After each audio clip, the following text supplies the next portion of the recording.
Tu piques le sarcloir dans le sol et tu tires. Comme ça? Oui. Tu l'as déjà fait? Jamais de la vie. À vous. Ça y est, j'en ai sorti une. Ma première pomme de terre.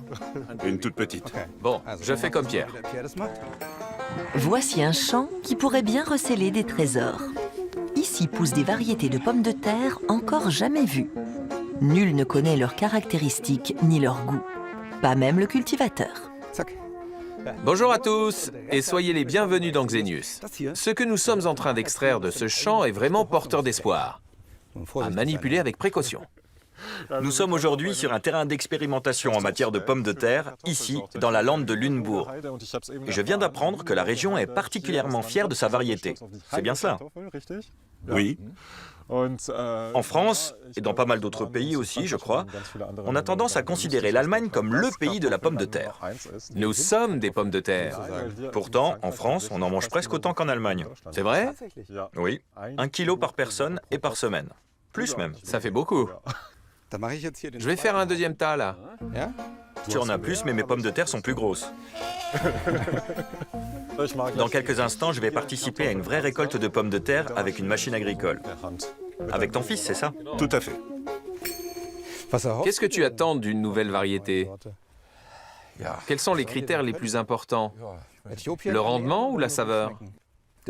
Le rendement est important, bien sûr, mais c'est surtout le goût que nous recherchons.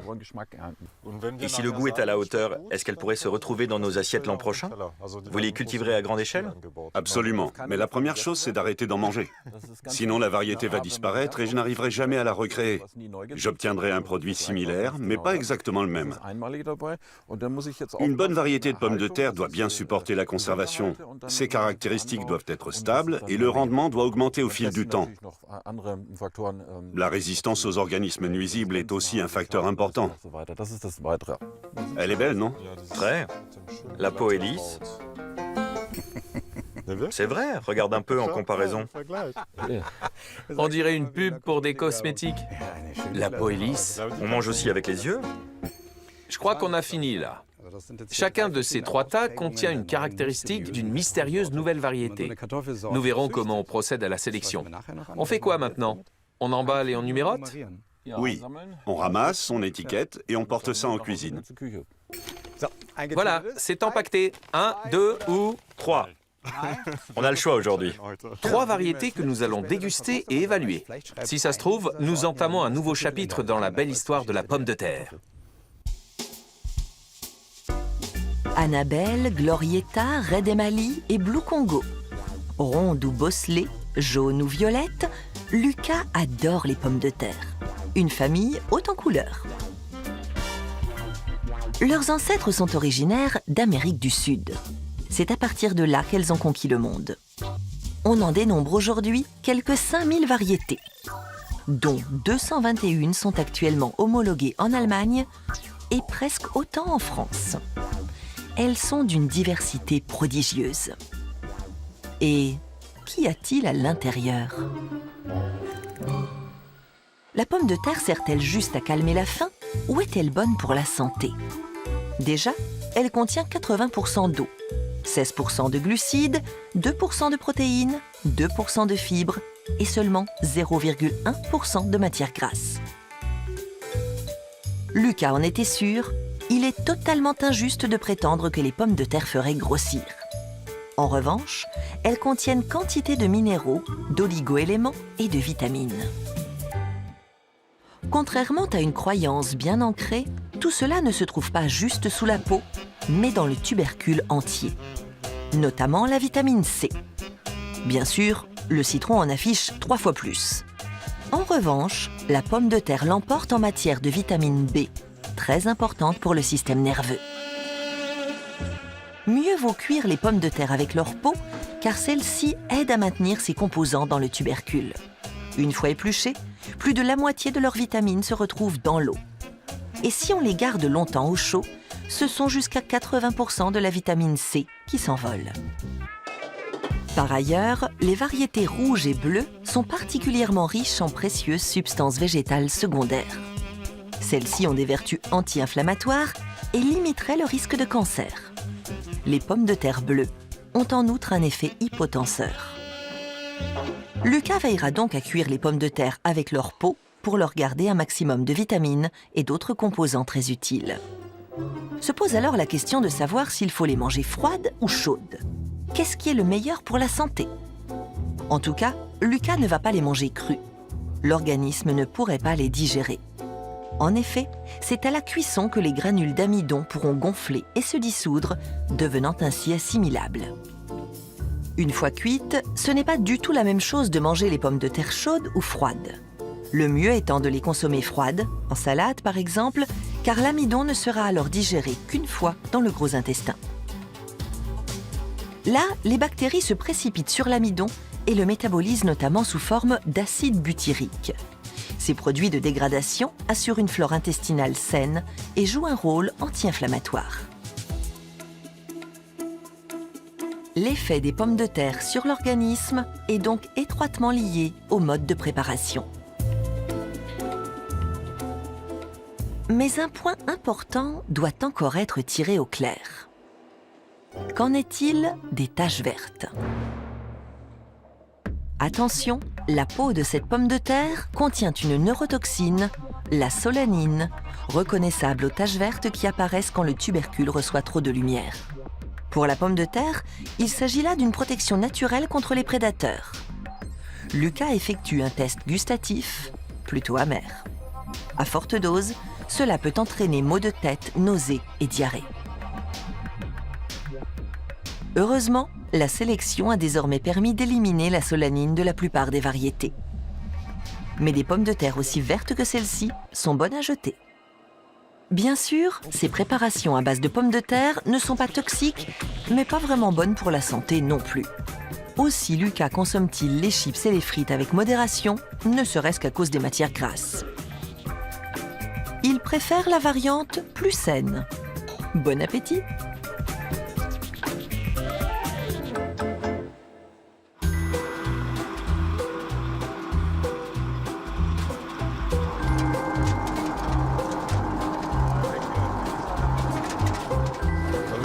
Il y a une pierre là. Absolument. Les pommes de terre que la machine a coupées, on peut les garder. Elles seront de toute façon éliminées lors du deuxième tri. Elles resteront vendables en tant que pommes de terre fourragères. Et ça fera sûrement plaisir aux vaches. Oui, ça c'est une belle pierre. Ça va plus vite? Un peu. Le conducteur accélère, alors il faut se dépêcher.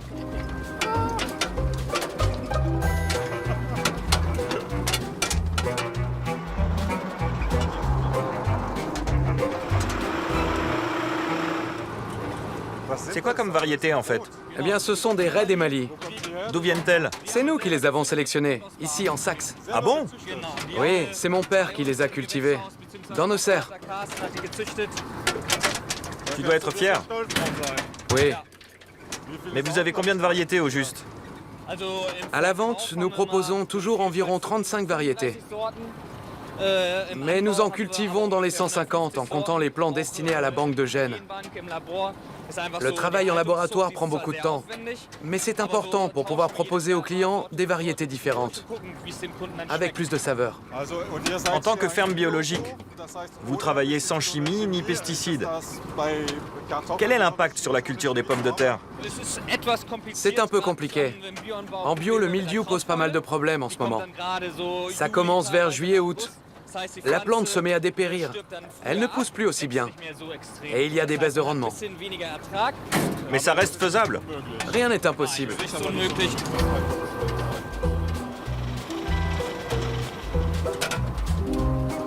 Alors Pierre, il te plaît ce travail? Ouais? On t'engage? On se croirait un peu sur un bateau. Tu n'as pas le mal de mer quand même. Pas encore. C'est la saison là? Tout à fait. C'est quoi la période? Ça commence au mois d'août. Dès juillet pour les variétés précoces. Oui, ça on jette. Mais la pleine saison, c'est août-septembre. Ça se garde longtemps les pommes de terre? Oui, Toute l'année? presque. Cela dit, certaines variétés précoces ne se gardent pas aussi bien. Il y en a qu'il vaut mieux consommer avant Noël. Mais nous avons de bons moyens de réfrigération. On peut les stocker facilement jusqu'à l'année suivante, sans altération du goût. Super. C'est une année ordinaire pour la pomme de terre, du point de vue de la quantité. C'est une année classique. Le rendement est dans la bonne moyenne. Il y a eu des problèmes de sécheresse, bien sûr, mais c'était encore pire l'an dernier. C'est un gros souci? Bien sûr. C'est une culture qui demande beaucoup d'eau. Il a fallu faire un gros effort d'irrigation. Sans cela, les pommes de terre auraient été bien plus petites, c'est sûr. Il paraît que certains agriculteurs qui n'ont pas pu arroser n'ont carrément rien récolté. Irriguer les champs de pommes de terre, c'est presque devenu la règle, du moins en culture bio. La pomme de terre est une denrée précieuse.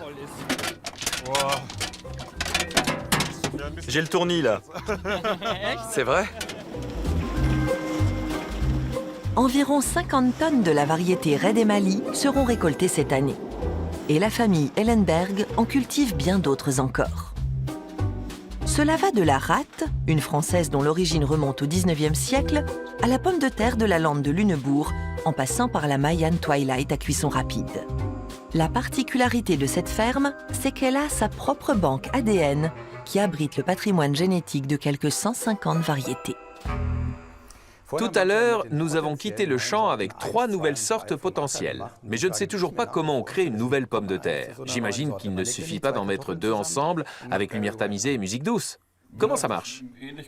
Eh bien, il faut déjà 2 variétés différentes, du moins un tubercule de chaque sorte.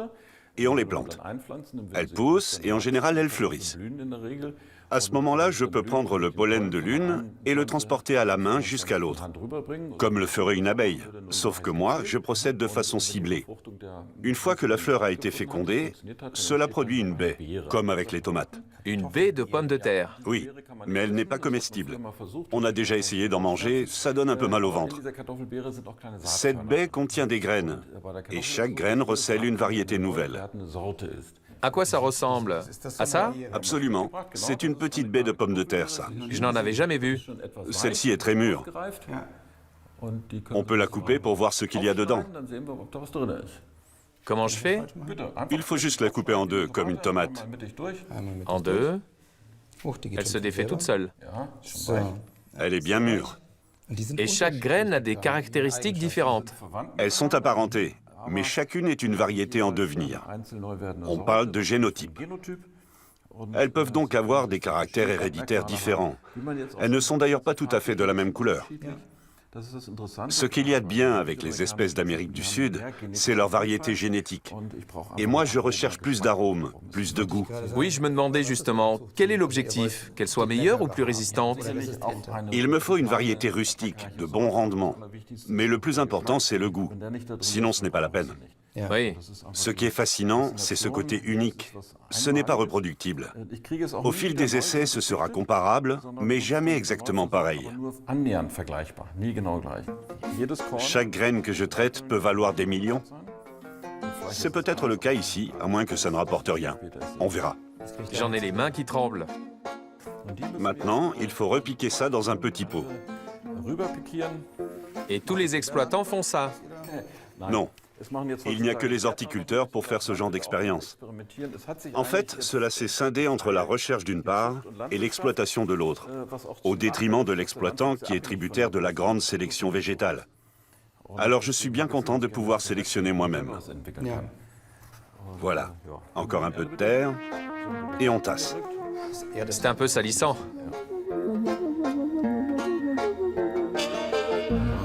Ça prend combien de temps? Elles sortent au bout d'1 semaine ou 2. 1 semaine en général. Elles poussent tranquillement et je peux rapidement voir les graines qui se développent le mieux. Dans 75% des cas, ça se passe bien et je continue de sélectionner pendant la période de végétation. Je fais ça en serre, avec des milliers de pots qui contiennent chacun leur génotype. C'est beaucoup de travail, mais c'est aussi un plaisir parce que c'est créatif. J'innove. Bien sûr, du point de vue du chercheur, tout ce qu'il fabrique est passionnant. Mais si après on vous dit en cuisine que c'est inutilisable, il faut bien l'accepter. Ça fait partie du jeu.